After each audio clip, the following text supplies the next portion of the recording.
Hello again and welcome back to another one, and today we have a couple of topics to run through, and we'll start with Eminem's Recovery album that is now 10 years old. As we dive in, hit the subscribe button, turn on notifications, and find me on social media at ETLifestyle_web. So Recovery, the best-selling rap album from the 2010s, is now 10 years old, and here are some highlights and interesting facts about the album. In terms of singles, it elevated Eminem to new heights and earned Eminem 2 diamond singles in the United States, and Eminem, along with Katy Perry, remained the only artist with 2 diamond singles from an album. Not Afraid and Love the Way You Lie dominated the charts around the world, and Love the Way You Lie, for instance, hit #1 in over 23 countries around the world, and it was the song of the year in countries like Australia, United Kingdom, and was the #2 song of the year in South Korea. Eminem's worldwide reach with this album was something special. Love the Way You Lie, for instance, is estimated to have pure sales of over 18.7 million and equivalent sales of over 37 million globally to date, making it one of the best-selling singles of all time. And coming up from Relapse, Recovery was a reminder to the world that Eminem was still the biggest rapper of the century.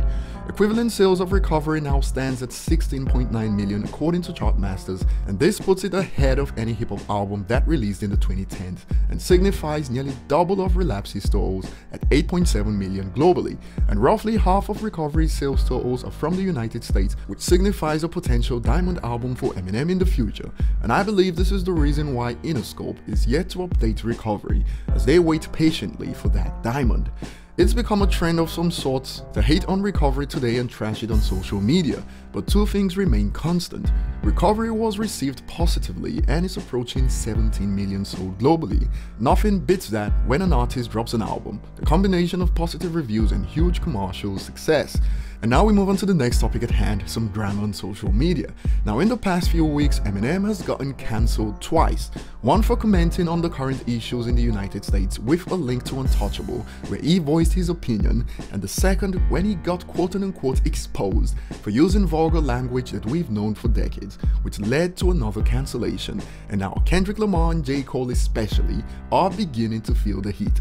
Kendrick and Cole have spoken about these things in their music, but some people have taken it upon themselves that things have to be done how they personally want it, else you're cancelled. And even Royce has spoken on this with Hip Hop DX recently. You got Kendrick Lamar fans who genuinely are like, yo, we need to hear from Kendrick right now. You know what I mean? Like, what would Kendrick do at a time like this? And Kendrick and Cole, and speaking in their defense, even if that's the right word to use for lack of a better term, I think that they should feel flattered that people look to them in moments like this, because it speaks abundantly it speaks abundantly to like the content of their previous music and the effect that their previous music and just their position in the culture in general has had on the culture. So while Kendrick and Cole were feeling the heat, this tweet popped up taking aim at rappers like them. It states, "Poor B folks all over the country are putting their bodies on the line in pros for our collective safety, and your favorite top-selling rappers not even willing to put a tweet up. Brothers' whole discographies be about B plight, and they nowhere to be found."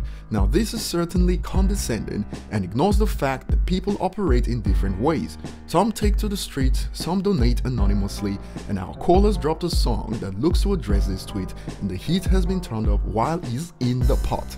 On Cole's latest song, he says, "How you gonna lead when you attacking the very same brothers that really do need the things that you're saying?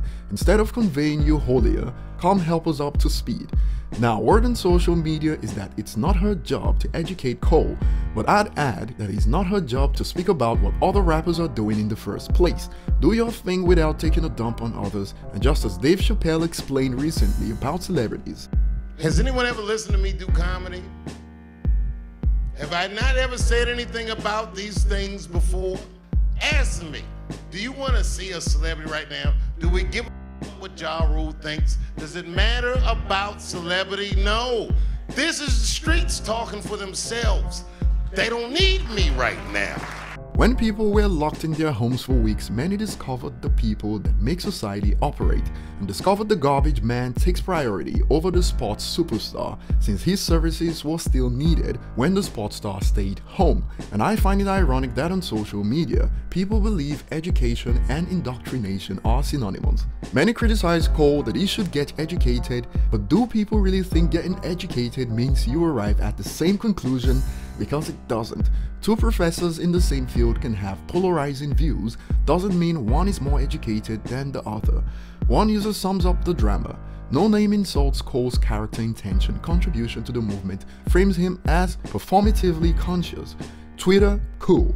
Cole probably just got back from the front lines of a pro and addresses hard tweet. Twitter, a B-man again destroying a B-woman.